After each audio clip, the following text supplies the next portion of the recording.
Welcome to kids craft Malayalam. എൻ്റെ പേര് അനന്യ. ഇന്ന് ഞാൻ ഉണ്ടാക്കാൻ പോകുന്നത് ഒരു ബൂമറാങ് ആണ്. ബൂമറാങ് എന്ന് പറയുമ്പോൾ നിങ്ങൾക്ക് പലർക്കും അറിയില്ലായിരിക്കും, അതുകൊണ്ട് ഞാൻ പറഞ്ഞുതരാം. പണ്ട് കാലത്ത് മനുഷ്യര് മൃഗങ്ങളെ വേട്ടയാടാൻ വേണ്ടി ഉപയോഗിച്ചിരുന്ന ഒരു ആയുധമായിരുന്നു ബൂമറാങ്. ഇതിന്റെ ഉപയോഗം എന്താന്ന് വെച്ചാൽ, നമ്മൾ ഒരു നിശ്ചിത ദൂരത്തിൽ നിന്ന് എറിഞ്ഞാൽ മൃഗത്തിനെ കൊന്നിട്ട് അത് തിരിച്ച് നമ്മുടെ കയ്യിൽ തന്നെ വരും. അപ്പോൾ അതിന്റെ വേറൊരു വെർഷൻ, അതിന്റെ ഒരു പേപ്പറിന്റെ ഒരു വെർഷനാണ് ഞാൻ ഉണ്ടാക്കാൻ പോകുന്നത്. അപ്പൊ അതിനുവേണ്ടി സാധനങ്ങൾ എന്തൊക്കെയാണെന്ന് നോക്കാം. ആദ്യമായിട്ട് ഞാൻ എടുത്തിരിക്കുന്നത് ഒരു ചാർട്ട് പേപ്പർ, ഒരു സാധാ A4 ഷീറ്റ് പേപ്പറിന്റെ രീതിയിൽ കട്ട് ചെയ്തിരിക്കുന്നത്. ചാർട്ട് പേപ്പർ പ്രിഫർ ചെയ്യാൻ ഒരു കാരണമുണ്ട്. നമ്മൾ സാധാ A4 ഷീറ്റോ കളർ പേപ്പറോ യൂസ് ചെയ്താൽ അത് പോയിട്ട് തിരിച്ച് നമ്മുടെ അടുത്തോട്ട് വരത്തില്ല, കാരണം അത്രയും കട്ട് കിട്ടത്തില്ല. അതുകൊണ്ടാണ് ഞാൻ ചാർട്ട് പേപ്പർ ഉപയോഗിച്ചിരിക്കുന്നത്. പിന്നെ സിസേഴ്സ്, ഇത്രയും സാധനങ്ങൾ മാത്രം മതി. അപ്പോൾ നമുക്ക് എങ്ങനെ ഉണ്ടാക്കുന്നത് നോക്കാം. അപ്പം നമ്മൾ A4 ഷീറ്റിന്റെ ഒരു അളവിൽ മുറിച്ച് വെച്ചിരിക്കുന്ന ചാർട്ട് ഇത് രണ്ടായിട്ട് ഇങ്ങനെ മടക്കാൻ പോവാണ്. കറക്റ്റ് ആയിട്ട് രണ്ടായിട്ട് മടക്കുക. ഇനി ഇങ്ങനെ നമുക്ക് ഈ പേപ്പർ രണ്ടാക്കാം കട്ട് ചെയ്തിട്ട്. അപ്പൊ നമ്മളിത് രണ്ടായിട്ട് മുറിച്ച് വെച്ചിട്ടുണ്ട്. ഇനി ഇതിനകത്തുനിന്ന് നമുക്ക് ഒരു പാർട്ട് എടുത്തിട്ട് ഇതിനി ഒന്നുകൂടെ രണ്ടായിട്ട് മടക്കാം. ഒന്നുകൂടി രണ്ടായിട്ട് മടക്കാം.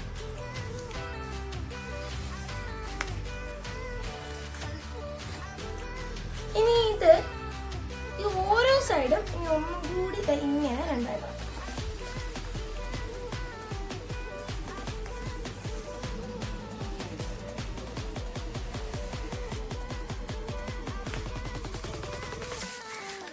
നെക്സ്റ്റ് സൈഡും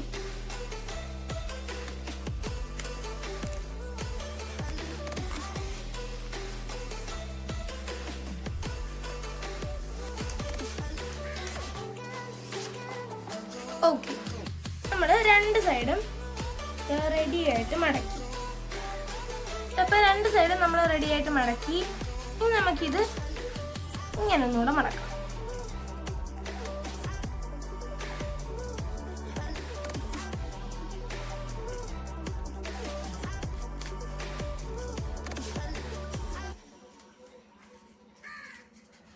യെസ്, നമ്മൾ ഇങ്ങനെ മടക്കി. ഇനി ഇവിടെ രണ്ടിടത്തും നമുക്ക് ഓരോരോ ട്രയാങ്കിൾസ് രൂപപ്പെടുത്താം. ഇങ്ങനെ മടക്കിയിട്ട് ഈ വര ഉണ്ടല്ലോ, ഈ വരയോട് ചേർത്ത് മടക്കണേ.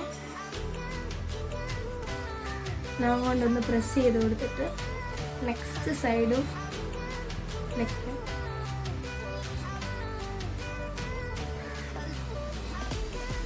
ഒരു സൈഡ്. ഇനി നമുക്ക് ഇത് പതിയൊന്ന് തിരിച്ച് മടക്കാം. തിരിച്ച് വെച്ചിട്ട് അതേ രീതിയിൽ മടക്കാം. നേരത്തെ മടക്കിയോണ്ട് തന്നെ അത് മടക്കാൻ വലിയ പാടില്ല. പിന്നെ ചാർട്ട് പേപ്പർ ആയതുകൊണ്ട് തന്നെ ഈ കോർണേഴ്സ് ശ്രദ്ധിക്കണം മടക്കുമ്പോൾ. ഓക്കെ, ഇനി നമ്മൾ രണ്ട് സൈഡ് മടക്കി. ഇനി നമുക്ക് ഓപ്പൺ ചെയ്യാം. ഒരു സൈഡ് ഓപ്പൺ ചെയ്തിട്ട് പിന്നെ നമ്മളിങ്ങനെ വെച്ചു. നമുക്ക് ദാണ്ട് ഇവിടെ നമുക്കൊരു ഡയമണ്ട് ഷേപ്പ് കാണാൻ പറ്റി. അത് നമുക്കൊന്ന് റെഡിയാക്കാം. നമ്മൾ നേരത്തെ ചാർട്ടാവുമ്പോൾ ചാർട്ടിൽ മടക്കിയോണ്ട് അങ്ങോട്ടും ഇങ്ങോട്ടൊരു ലെവലില്ലാതിരിക്കുന്നതുകൊണ്ട് നമുക്ക് നല്ലതുപോലെ പതുക്കെ ഒന്ന് മടക്കി കൊടുക്കാം.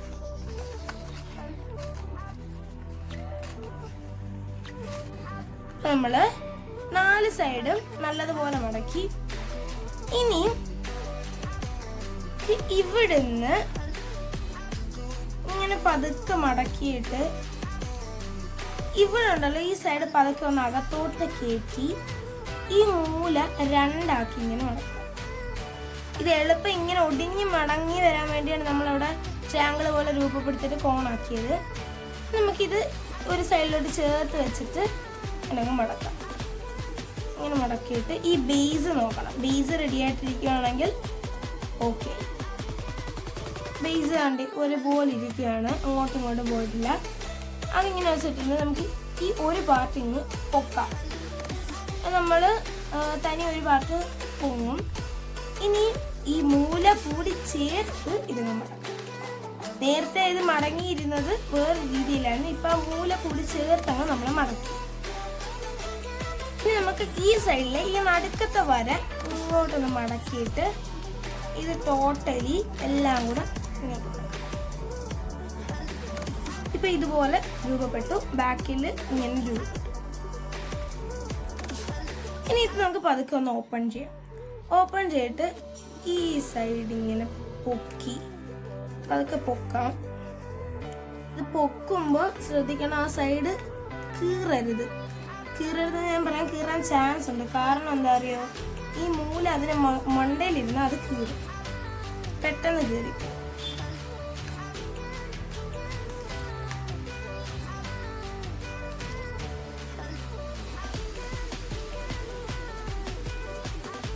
നടുക്കത്തതല്ല, ഈ സൈഡിലെത്തത് ഇങ്ങനെ ഇങ്ങോട്ട് വരണം.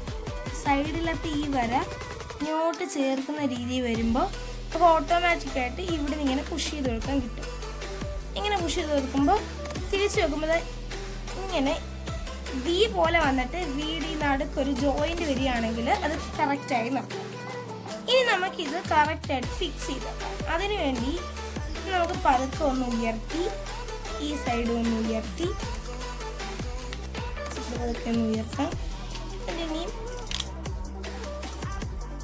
ഇതിങ്ങനെ ഈ സൈഡ് പതുക്കെ ഇങ്ങനെ ഒന്ന് വെച്ചിട്ട് ഇതും അതിൻ്റെ മുകളിൽ വെക്കുമ്പോൾ ഇത്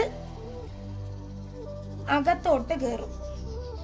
ഇത് ഈ അകത്തോട്ട് കയറിയിട്ട് ഇവിടെ ഇങ്ങനെ അങ്ങ് ഫിക്സ് ആവും. സിമ്പിളാണ്. യെസ്. പിന്നെ വേറെ വരുന്നൊരു പ്രശ്നം എന്ന് പറഞ്ഞാൽ ഇത് കയറ്റി കഴിയുമ്പോൾ ഇവിടെ ഇങ്ങനെ എയർ പൊങ്ങിയിരിക്കും. അത് ഒന്ന് പതുക്കെ ഈ താത്ത് വെച്ച് ഇങ്ങനെ മടക്കി കൊടുത്താൽ മതി. കണ്ട് ഇതുപോലെ എയർ ഇങ്ങനെ പൊങ്ങിയിരിക്കും ഈ സൈഡ് മടക്കുമ്പോൾ. അത് ഇവിടെ ഒന്ന് മടക്കി ഇങ്ങനെ കൊടുത്താൽ മതി. ഇപ്പോൾ ഏകദേശം റെഡി. ഇനി ഈ സൈഡ്സ് ഈ രണ്ട് അറ്റവും റെഡിയാക്കണം. അതിന് അകത്തെ ഭാഗം, ഇതിൻ്റെ അകത്തെ ഭാഗം ഇതും ഇതിൻ്റെ അകത്തെ ഭാഗം ഇതുമാണ്. ഇത് രണ്ടിടത്തും നമുക്കിങ്ങനെ ട്രയാങ്കിൾസ് ആക്കി കൊടുക്കാം. ഇത് തിരിച്ച് വച്ചും ഒന്ന് ട്രയാങ്കിൾ ആക്കി ചെറുതായിട്ട് കൊടുത്താൽ മതി. ഇത് അല്ലെങ്കിൽ മടക്കാൻ പാട് വരും, അതുകൊണ്ടാണ്. ഇത് ഒരു പാർട്ട് ഇങ്ങനെ പൊക്കിയിട്ട് ഇതും കൂടെ അകത്തോ ഈ നടുക്ക് അങ്ങ് അകത്ത് അത് ഓട്ടോമാറ്റിക്കായിട്ട് കയറും. ഒന്ന് പുഷ് ചെയ്ത് കൊടുത്താൽ ഇതങ്ങ് അകത്ത് കയറിക്കണം. എന്നിട്ട് പഴയതുപോലെ ആക്കി ഇപ്പം ഇവിടെ നമുക്കൊരു ജോയിന്റ് കിട്ടിയില്ലേ, ഉണ്ട് ഈ ഒരു ജോയിന്റ് ഉണ്ട്. ഈ ജോയിന്റിൻ്റെ അകത്തോട്ട് ഈ ബാക്കി നിൽക്കുന്ന എക്സസ് നിൽക്കുന്ന ഇത് അങ്ങോട്ട് കയറ്റി വെക്കണം. അത്രേ ഉള്ളൂ. ലൈക്ക് വൈസ് ഇവിടെ അതുപോലെ തന്നെ ചെയ്യണം. നമ്മൾ രണ്ട് സൈഡിലും ഇങ്ങനെ ഇപ്പൊ കറക്റ്റ് ഒരു വീശിപ്പാണ്. ഇനി നമുക്ക് ഇത് പരത്താം. അടുത്ത ഒന്നുകൂടെ ഇടറി.